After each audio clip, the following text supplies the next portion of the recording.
What is up, you guys? Welcome back to the locker room. I am your host and your favorite Kansas City girl, Kennedy Bright.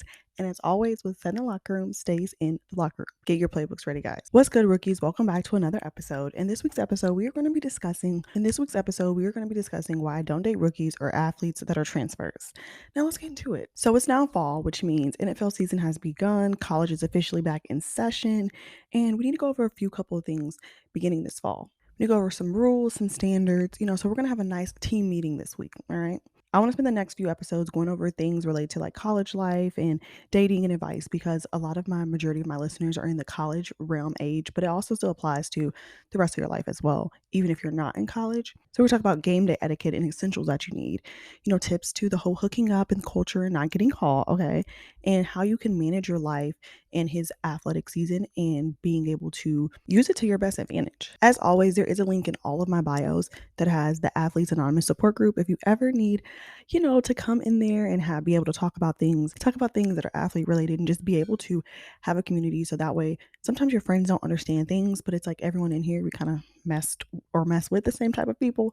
So that way you're able to get some help. The only qualification you have is just to have a profile picture and a username, and that's it. So join us if you need it. When school first starts, there are a bunch of new guys coming in. Either there are transfers, they're freshmen, and for the guys that are in the league, you got your rookies coming in or your guys who are vets that have just been traded to a new team. And everyone's first instinct is always to bombard them, go after them, get as many guys as you can, try to get your name out there, whatever the case may be. And honestly, that is the worst thing to do. Like, girls will swarm to these guys like bees with honey, okay? And since it is the number one mistake, we're going to discuss it today. My first experience when I was at a Division I college, it was about spring or summer semester. So, that's right there, right before fall was beginning. And all the transfers were getting ready to come in or were already in. And the girls were all like finding them on social media, getting ready to shoot their shot, like picking who's gonna get who, like whatever. Like it was very intense, okay? And me personally, I sat back and I let them come to me because that's how I always am. That's always how I operate. And so it wasn't like a method or anything at first. That's just the kind of person I am. Like, you're going to come to me. That's usually the easiest way to tell if a guy's interested in you. Okay. So I don't know if that's just me from being not just a black girl, being a dark skinned girl, where you try to talk to guys and the guys be like, you're not my type because you're dark skinned or you're black or whatever. So I've learned from an early age, let them come to you, and then it saves the heartbreak because then obviously whose type you are, whose type you aren't. So I think that's just kind of how I've been conditioned. So when they're doing all these things, I'm like, what are y'all doing? Like, it's not that, like, we don't even know these men yet, but they're over here hunting them down. And even like I said, it was on a method at first. I learned a lot from it. The thing that I learned was a lot of guys were interested in me for a couple of reasons. One, because I wasn't all over them like all the other girls, like swarming to them. Yes, of course, guys want attention. They want to feel like they're the big man on campus and all of that, but they still want a thrill. They still want to chase. So when you're constantly coming at them, you're making it less, how do I say this? When all these girls are constantly coming at the guys, that's great. They have that attention, but that's not really what they fully want. They still want somebody to chase, somebody still to hunt. You know what I'm saying? So it made me seem like someone they wanted to be with because they have all the girls that they wanted over here, hunting them down, chasing them, doing that usual stuff. But then they had me over here and they're like, bro, what's wrong with her? Like, why is she not coming after me? Number two, I was not like the other girls in the aspect of every new dude I was liking all his pictures, trying to comment or slide in his DMs or whatever, and being overly friendly. Now, if you know what I mean about friendly, that's when they know what it means, okay? Like the dudes, they can tell. They can tell when you're for real, like genuinely like, oh, what's up? Like being friendly, liking his pics, or when you're like liking him and all his teammates' pics and trying to see which one's gonna take the bait. Like that's literally how it is. And so because I was not doing that, it made me more like interesting because they're like, oh, like she ain't been in your likes, she ain't been in your DMs or something like that. Like, oh, okay, cool, bet. And three, I humbled them very easily. Like I was saying in number one, the thing was I was not overpraising them and I wasn't treating them like, oh my God, you're so great. You're an athlete. Like I treat you like you nobody. Like you a regular person, babe. You like everybody else. And because I did that, it kind of made them more interested in like, why is she not, trying to drop my draws? That's why. So those are just a few little things that kind of set me apart to begin with. And to be clear, this goes for guys in general. It does not have to be just athletes. If you're at a bar, you're out with your friends, you're in like just a friend group, it's the same difference. It doesn't matter what his occupation is, but any guy that you like, anything like that, that everyone wants, like it goes for the same thing. But from seeing how these girls operate and then seeing how a lot of these guys, like they just going head in first, you know what I'm saying? Like seeing how they just could not resist all these girls and just going after them, I found it very unattractive, honestly. So for me, I was like, yeah. So from that experience, I realized I do not date transfers or like freshman athletes. And then once I started talking to the guys in the NFL, I was like, okay, also, I do not date rookies because I realized they were literally the same. So now let's go into my top reasons of why I don't. Reason number one, everyone is after them. Okay. I don't do competition. I don't have time for it. Okay. Like I see myself on a very high pedestal. There's no one in this world that could ever compete with me. And you need to think this way too. Okay. Why would I compete with somebody? I'm not Kennedy competing with someone. I'm not competing with anyone. So one, I'm not doing that for myself.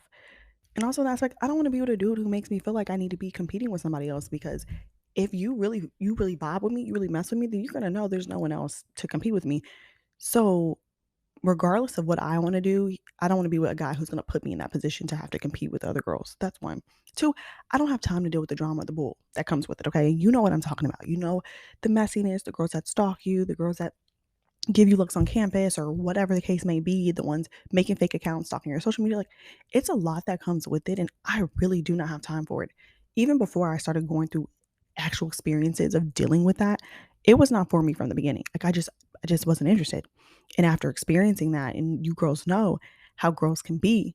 Okay. And to my girls out here, you cannot be a rookie. You cannot be a part of my team if you're out here stalking and trolling other girls. Don't be that girl. Okay.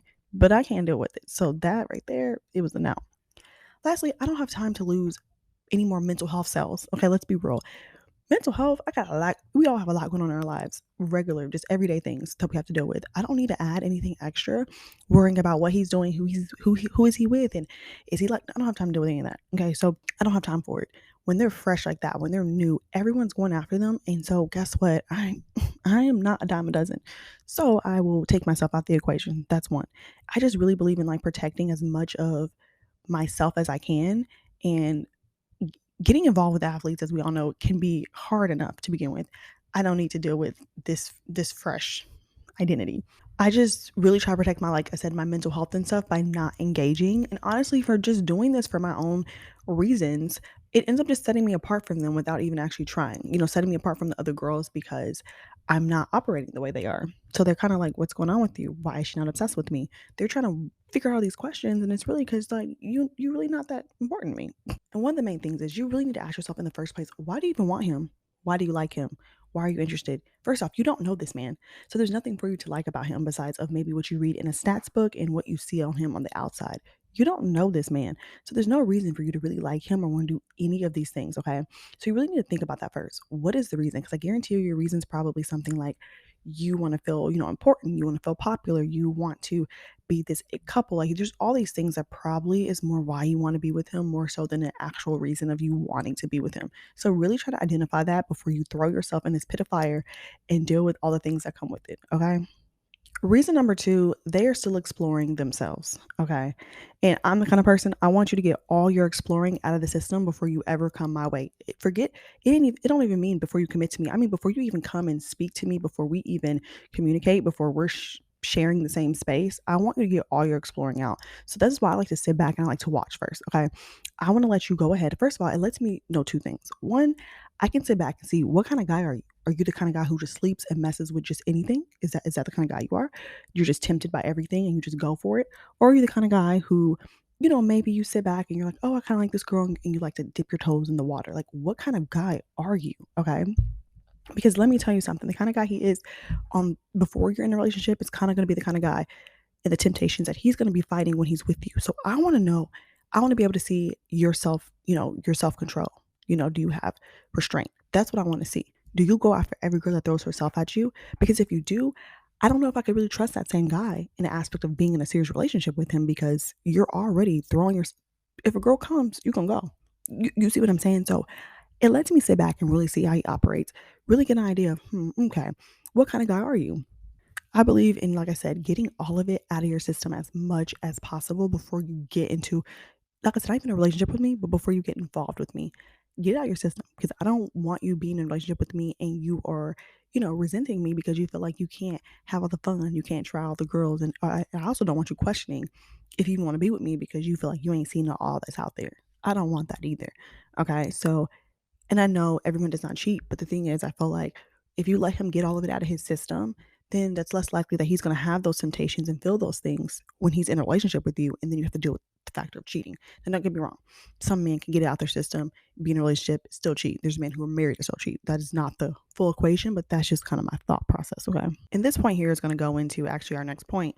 But when you sit back and you let him not feel pressured to be committed or to be with you and all that, it allows him to kind of see you and learn you in a different way. The thing that I think a lot of girls make mistakes, you guys will see a guy, you'll meet a guy, right?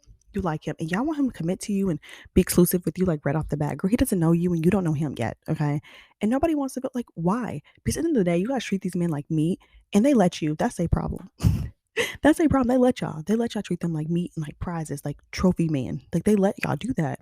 And so because y'all operate that way, you're constantly always like, oh my God, like, no, don't talk to anyone else. Like, you only can talk to me. I want you to only talk to me. Like, girl, that's not how dating works. When you're exploring and when you're dating and you're not committed, like you're supposed to see what's out there. Okay. We've already talked about that in our episode about importance of having a roster. So you check that episode out. But our third point here is friends is always the go. Okay.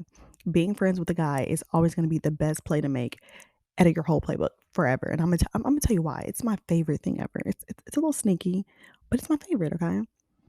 I first off, though, you get such a great personal benefit being friends with athletes. Athletes, you guys don't realize they're funny. They're great people, like male athletes. I'll say that anyways.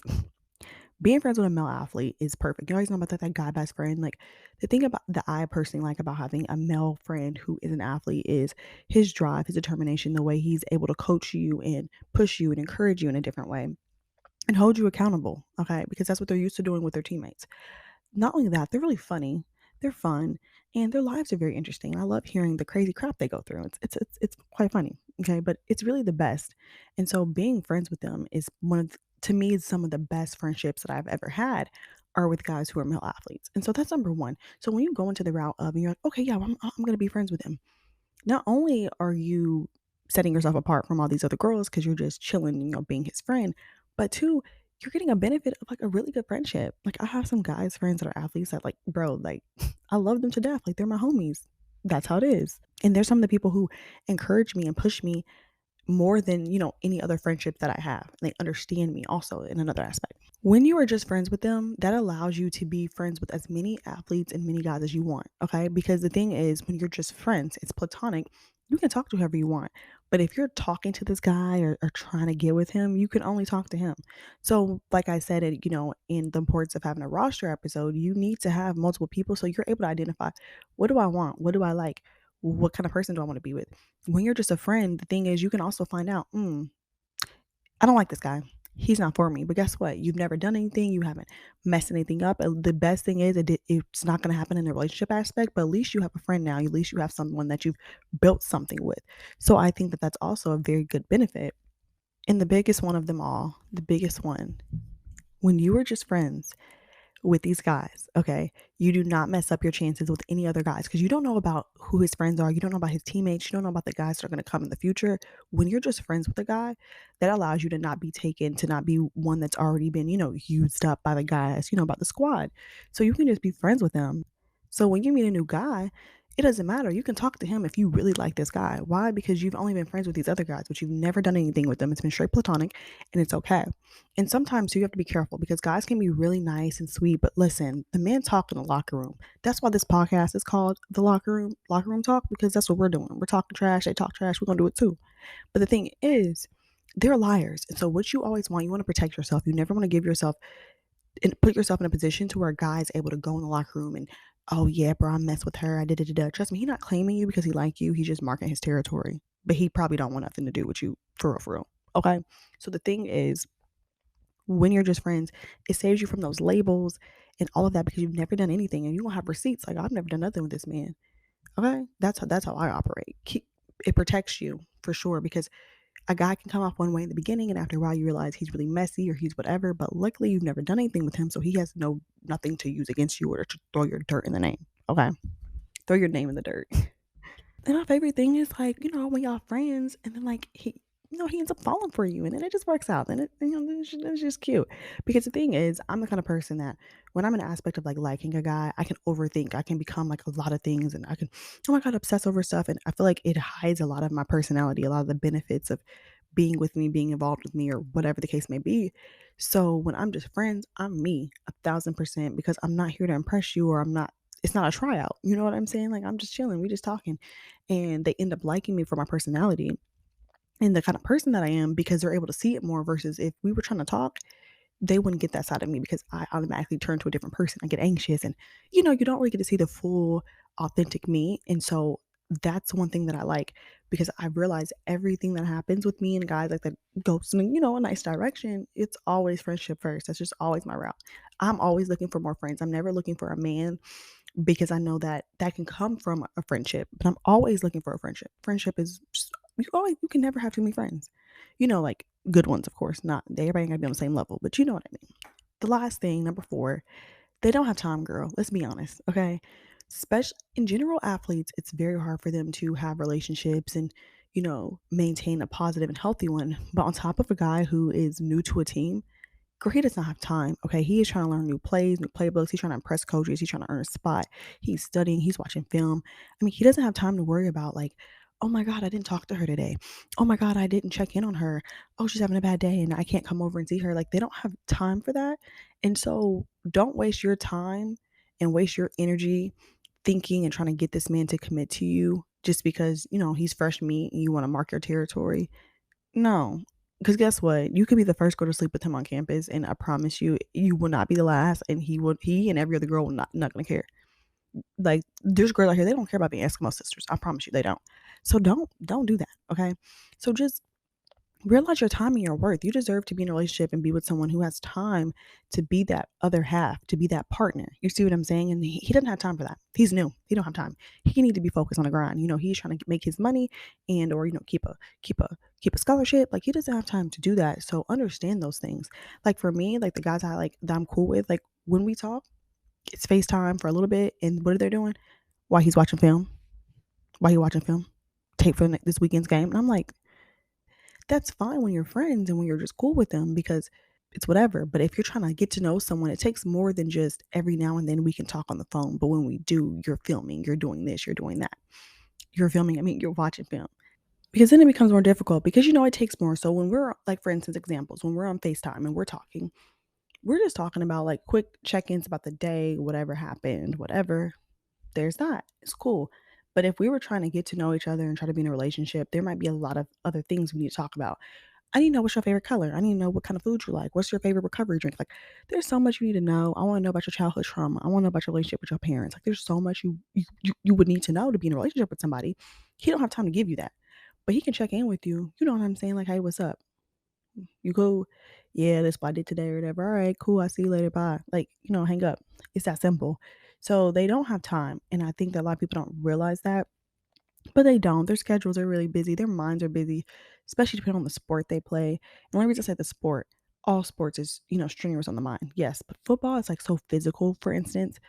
Girl, he been out there in the hot sun in the pads, getting hit, getting yelled at. He don't got time, okay, to come home and also deal with BS, okay? And the thing is, the work's not over. Okay, they go to practice, they do all that, they do film, and guess what? They gotta come home, and if they're in college, they got homework still. Hopefully, you get a smart one. He do his homework, right? He's got homework. He's got film. It's the day. The work doesn't end. There is no clocking off. There is no off the clock. They're always still going. And then there's travel and stuff. Especially basketball stars. Basketball and baseball travel like crazy. So they really don't have time. Especially like I said, when they're new, they want to focus and they want to show that there's a good reason why their coaches, why they want them here. So just think of that and just try not to take it personal, but they don't. And that's honestly, I think, why a lot of times they just mess around with whatever girl. It's like, oh, they don't have the girl, they got time for maybe 30 minutes for you, hook up and go. Like, I'm being for real. They don't have time for that. They don't have time to do the full blown committed relationship. Um, they don't. And I don't think that's to do with being a whole thing. I think just genuinely with time they don't. And I feel like a lot of the good relationships that people have, they're formed and built outside of the schedule where it's not as busy. It's never off season, but they're still not, it's not as heavy. They have more time then. But if you're trying to do all these things in season, good luck, babes. Girl, good luck. I love you, but good luck. I hope this made sense to you guys. And also, as always, remember, stand out, don't chase after them. Friendship is always the best play to run. Enjoy being single, okay, while you're young. And don't worry about if he's going to choose you. Worry about why you want to choose him. And if he's not playing right, cut him just like his coach would. Thank you guys so much for listening. As always, be sure to rate the show on Spotify and Apple Podcasts, and follow us on Instagram at CaseyLockerRoomTalk.com. Check out our merch. We're getting some new fall drop collection coming out too. It's on CaseyLockerRoomTalk.com. See you in the next one, guys. Bye.